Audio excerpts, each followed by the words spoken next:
Well, Bear, quick thoughts on the Brewers GM, who's like, what, half your age? Doogie Howser. We hired Doogie Howser. Stearns from Houston. Not David Stern, the old NBA commissioner. Not the NBA commish. David Stearns. Stearns. 30 years old.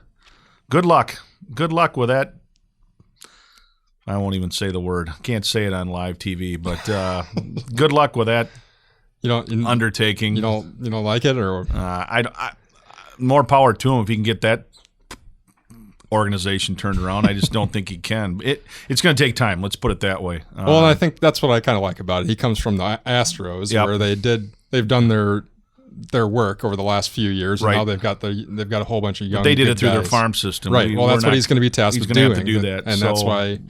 What's the time frame? Right, 5 years. 5 years? Can you wait 5 years? I don't want to sit through another 5 years like this summer. Well, I think we may have to. Brewers fans did it for a long time, and then we had it good here for a little while. So it's probably time to pay it forward. I want to win now. What's wrong with winning now? I want to win now. They're not the Yankees, Bear. Okay, all right.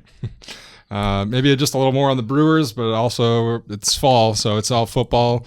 Got some midterm grades in hand out. Midterms coming out. See if anyone's suspended or not. There's also a number 1 versus number 1 battle in college football this week. We have to get a touch on, and probably also talk some running as well. We got a big cross-country meet. Biggest one in the Midwest coming up this Saturday. So lots to get to today. Stick around for all that on Extra Points.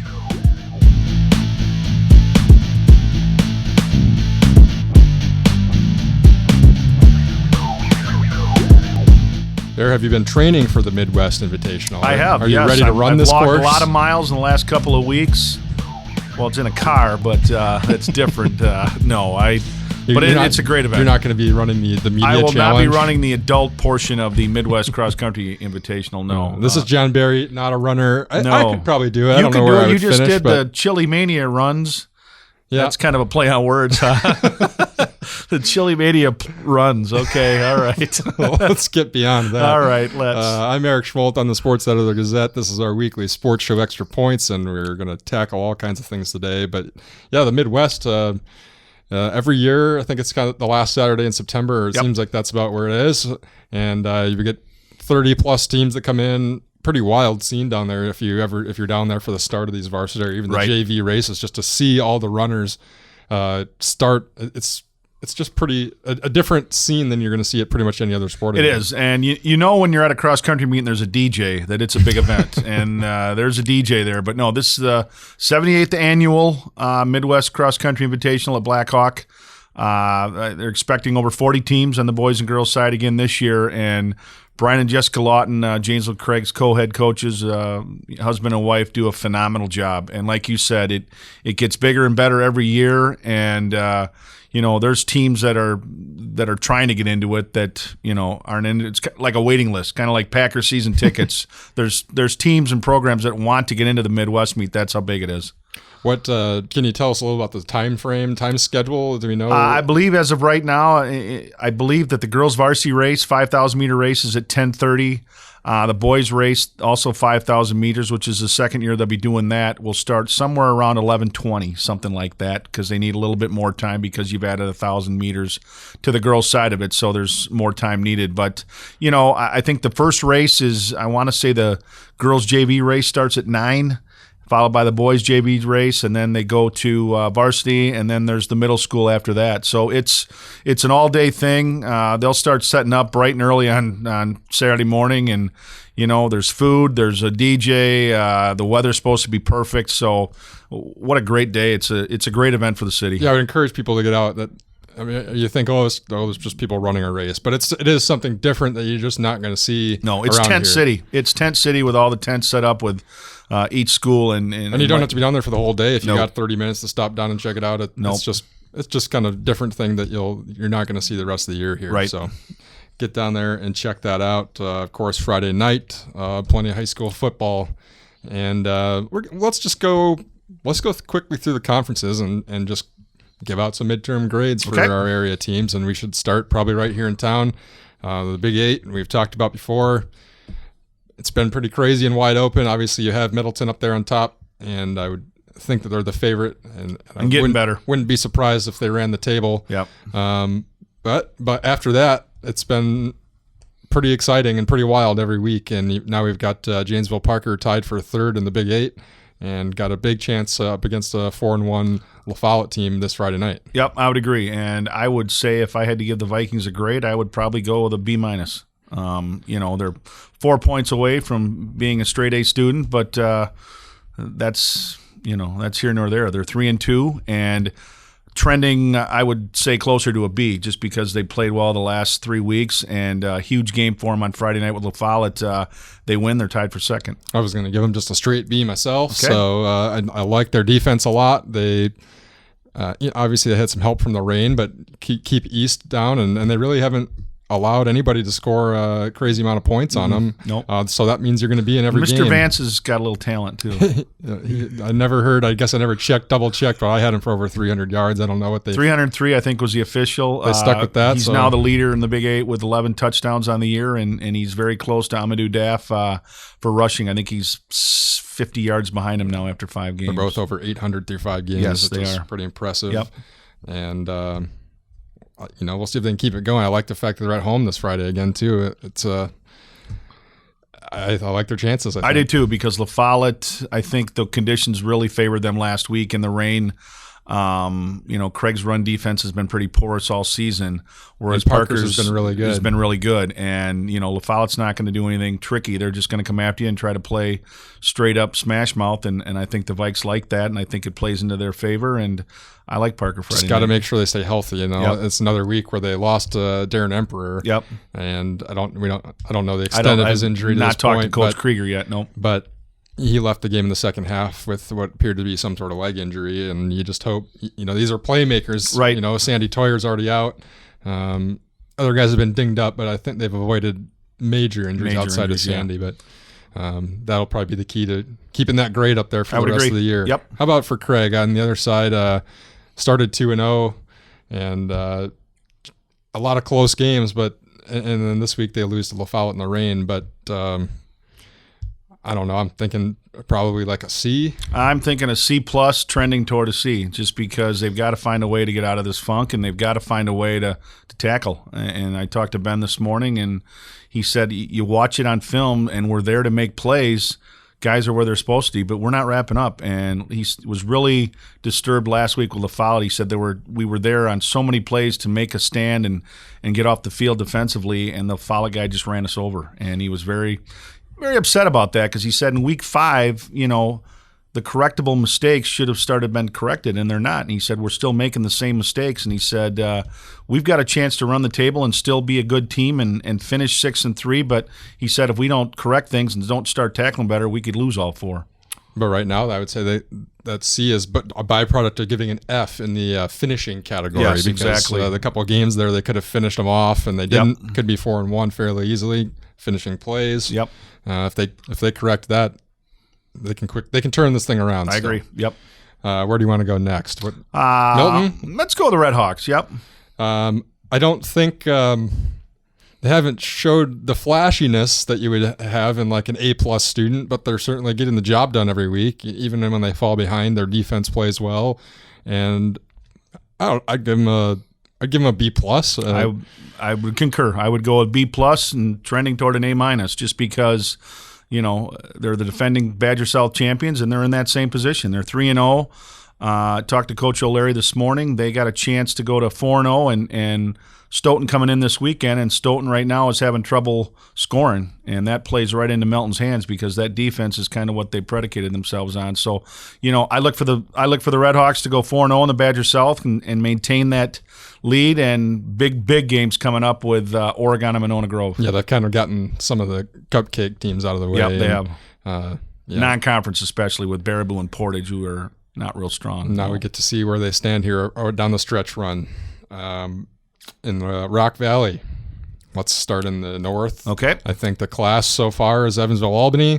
Yep. I can't give an A+ because their penalties are too much. Right. Talked to some of the kids at a volleyball match last week, and we laughed about it a little, but it is kind of serious. You got to get those things reined in a little bit. But I'll give them an A, because I don't know what else you could ask from going 5-0 to start the season. No, and that's the whole thing. And I talked to Coach Grosstein as well this week, and talked about coming into the season as the hunted, where that bullseye's on your back, and you're going to get teams, you're going to get the A game and you're going to, they want to beat you. And he said the kids have responded.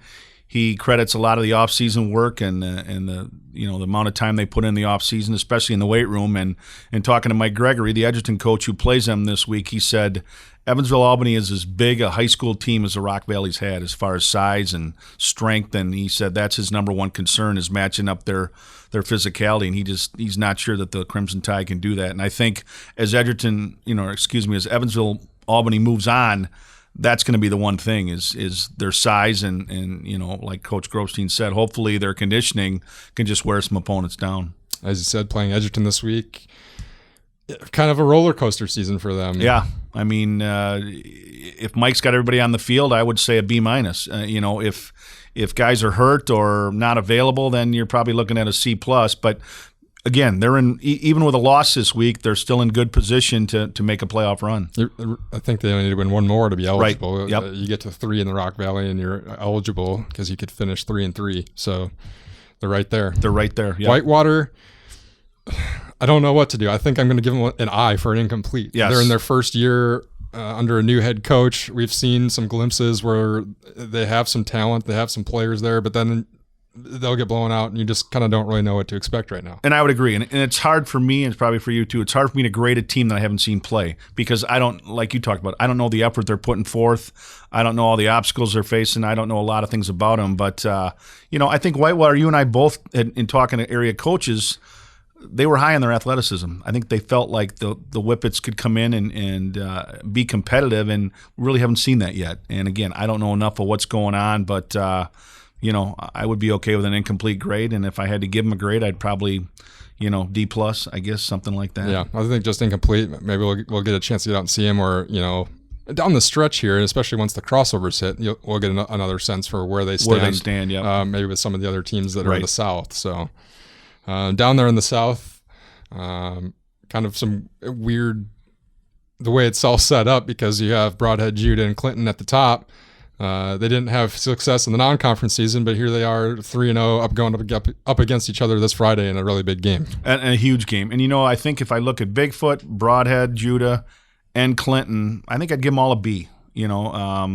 Probably have Clinton and Broadhead trending a little bit higher and Bigfoot maybe down to a B- depending. But, Bigfoot still right there, and we talked about this earlier. What I'm afraid is going to happen is, let's say the winner of the Broadhead Judah Clinton game, all of a sudden they're on top, but in week 8 they got to play Evansville Albany, right? In a game that counts in the standings. So Evansville Albany, let's say they get a win there, then you're back to one loss for one of those teams, plus the loss that the other team got when they lost to that other team. So it's more confusing, like it always is. It's confusing, and I'm afraid that the South is going to play out where you're going to have a co-champion, even though the co-champions, one of them beat the other team. That's what I'm afraid of. Yeah, it's possible. Yep.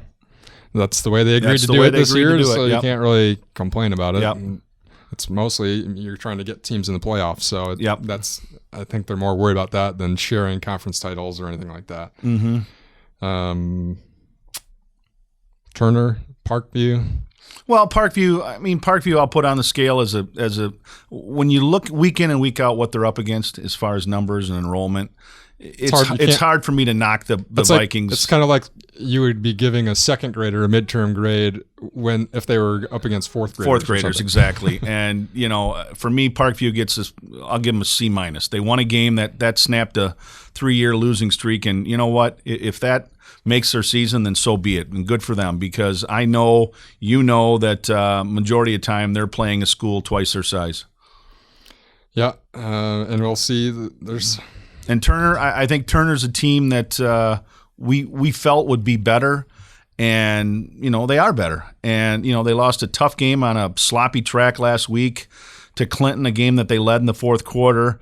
Didn't play very well against Bigfoot, but still, they're in the talk of a playoff. And let's face it, the last 10, 15 years, we couldn't say that about Beloit Turner. So just to be in that playoff talk, I'll give them a C. Yeah.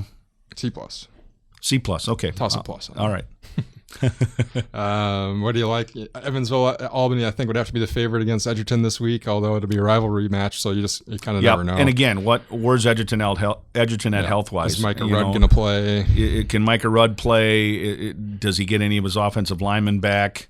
And if he does, is it going to matter? I mean, because Mike talked about it, he said they are just so much bigger than us up front that, he's just afraid that they're going to wear him down. How about Broadhead Judah Clinton? It's at Clinton. It's at Clinton. It's supposed to be a great night for football. And that's nice to see that the conditions last week really did have an effect on the games. And I don't think there's any question about that. The running teams really prospered. The passing teams couldn't do much anything. I know at Edgerton, Mike Gregory said that field was almost unplayable. And, this Friday the tracks will be dry. And, Clinton, with that high-powered offense, I saw what it did to Broadhead Judah last year. But Derek Severson was running the show. They don't have that this year. But every time I want to count out Broadhead Judah, there they are again. There they are again. So you know what? I'm going to go with the Cardinals in a close game. Sounds good. All those big games, a lot of big games this week, and you can follow along with us at GazetteExtra.com. Do you want to grade the Elks and the Comets? Oh, we want to go Southern Lakes? Better I guess we probably should go Southern Lakes. Should. Yes, Goodness there gracious. Are friends too over there. Forgot. Yes. Well, Badger, I would give an A. They've done really well. They can run the ball. Yep. Knocked off Delavan in the slop this past week. I like them to win a league title. Can't give them an A because they lost a game. Give them an A minus, but I agree with you. I think Badger's the best team in the Southern Lakes, and when you look at a team like Delavan, again, I think the non-conference schedule was a little bit deceiving, misleading. Yeah. Let's put it that way, because the Comets, not that they're not a good team, and not that Jake Benzing's not one of the better players around, because he is, but I think the Comets, when they've gotten in with the big boys, have found out that it's a little tougher sledding. Yep. And they're up against it numbers wise as well. It sounded like the line played better this past week, which was good. They just got to kind of flip the script again and get back to their winning ways and find some momentum. Elkhorn, kind of disappointing, but they are playing in a very tough league, so it's not, somebody's got to bear the brunt of it. It just hasn't gone their way so far. Elkhorn kind of gets that half and half grade. Offensively, probably a D. They just haven't played well offensively. Defensively, they've been solid. And defensively, I'd probably give them a B minus. So, I guess if I had to grade the Elks, C minus, something like that. And hope that they can, flip that switch offensively and start putting some points on the board. Now I'll get to, you can follow us on Twitter or at GazetteExtra.com, and make sure you follow Tim Seaman on Twitter, because he provides all kinds of scoring retweets and stuff throughout the night. He's the guru. So should be a good week 6, and we're going to know real quick here who's in the playoff mix and who isn't. Yep. There's a number 1 versus number 1 game on Saturday. There is. Morningside College, the NAIA number 1 ranked team team against the three-time Thursday. Well, I don't know why I Thursday said night at 6 o'clock Thursday. in Morningside, which I don't think I could find Morningside on a map in Iowa. It's in Sioux City. Sioux City. Okay, I can find Sioux City, but I thought I saw a tweet. It's going to be on ESPN 3, so ESPN you can watch 3, it on which your is computer, basically. ESPN Direct, whatever, on your computer. Yes, but that's pretty good stuff. That's kind of cool. That is cool. Yep. I don't know. I guess, and maybe this will help me figure it out. It's always hard to. I don't know exactly where NAIA's level is compared to Division III level. Well, it'd be like Whitewater playing a Division II school. Is basically what it is. I mean, it's just you have less numbers to deal with. You have less. You get less aid. Players get less aid, whatever it's academically or tuition or books or whatever it might be. But the thing for Whitewater is with Kevin's first year, and I mean, let's face it, what did they learn their first 2 games? Nothing. I think they could have named the score last week. I see they kept it under 70, but it was 42-0 early. Right. And so this will, hopefully for them. The same thing can be said for Morningside. Because I looked up their wins. They beat Sterling College, Nebraska Wesleyan, and something called Dordt College.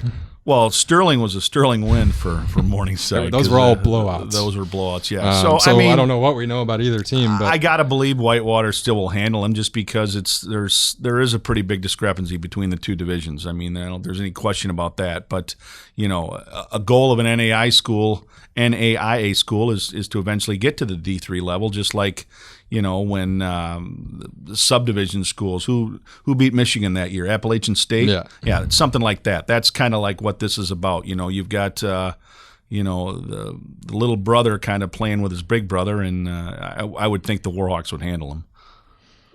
We shall see, and it'd be nice to kind of have some place to watch it. It is. I put that in the weekly schedule that they will be on ESPN U.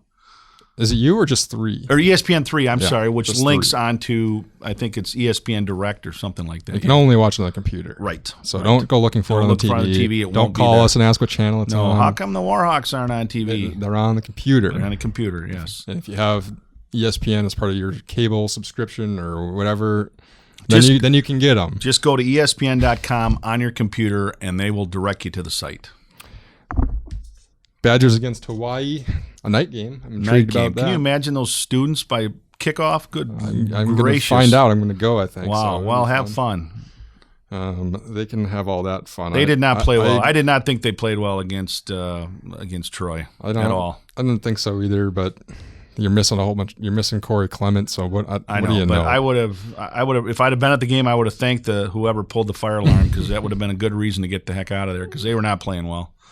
I don't know if it was a layoff or just a letdown from the week before, but that was a team that they should have just pounded, and they didn't. Well, there were some weird games this week, and there were some weird ones in the NFL this week. So there were. I got like 5 games right out of all of them. Well, I was in a survivor pool. Did you have the Saints? I had the Saints. Me too. I think everyone had the Saints. Somebody else had Miami, and somebody else had Baltimore, and they all lost. Yeah. So I'm still in it. That's good. Oh, so everyone got it wrong? Everyone got it wrong, So you're still alive? And I was going to pick Pittsburgh, and I should have, because they thumped the 49ers. Interesting. Yeah, and now they get Le'Veon Bell back. So yes, they do. That'll be good. Packers 2-0. A pretty good win, especially when Eddie Lacy went out so early. Well, and I think the one thing that Packer fans were worried about was a run defense, and they looked showed good. up. They showed up. Marshawn Lynch was a non-factor.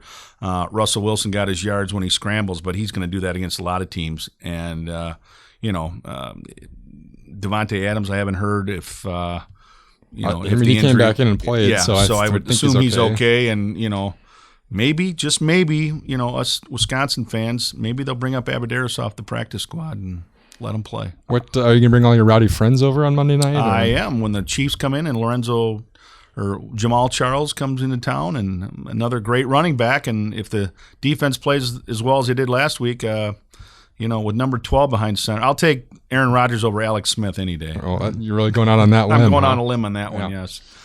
The weird thing for me, though, is the Chiefs played Thursday night, so they've got like 10 days to figure this all out. So I think that's kind of makes it a little more intriguing for me. But didn't play well on Thursday night, right? They lost.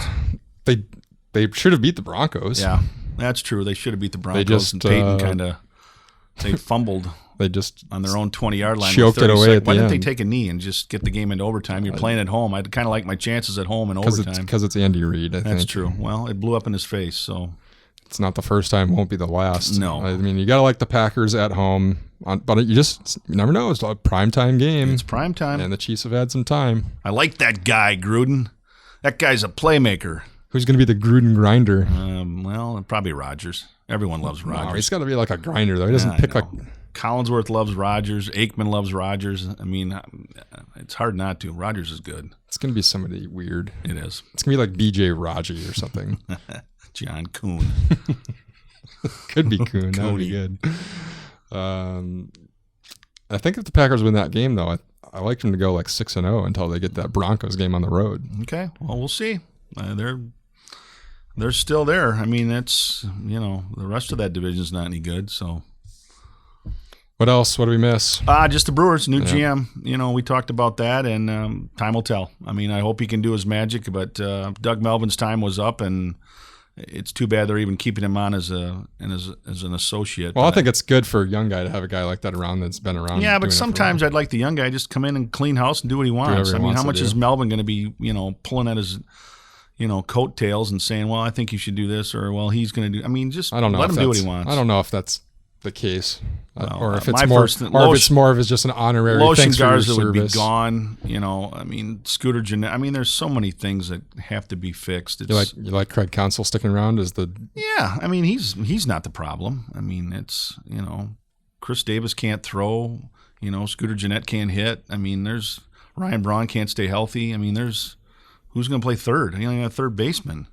Maybe that's his first order of business. I don't know. He's got a lot of lists. He's probably got a real long list. Do you think he knew coming in, if he had to look back, that he was part of that big trade with Gomez and Fires, and now here's the kids that got sent over to the Brewers, he's now pretty much their boss. I think that's kind of part of it. I think that Phillips he knows guy that guy as well. He knows those guys well. Yep. And a lot of the guys, whether they've made it up to the big leagues or not yet, a lot of the guys they picked up have looked pretty good. They have. Yep. So, and the best of them all is just got done at Biloxi. They lost the championship, so maybe Mr. Phillips will make an appearance. I think that'll about do it for this week's show. Yep. Give us a comment below or email at sports@gazetteextra.com. Find us on Twitter. Give us some ideas. You can grade teams. Yeah. Tell us where we went wrong. Tell us where we went wrong. Scold us, Or if you got an idea for next week, give a holler. Shout out to the Jets. They're going to be up in Minnesota all week playing in a tournament. Minnesota. In the Showcase. So, started 1-1 last week. Right. And we'll see next week after they get back from this big tournament. It's usually kind of where you see where teams sit kind of first sit part of the year. Yeah. All right. See you next week, everybody. Take care. Ryder. Good work.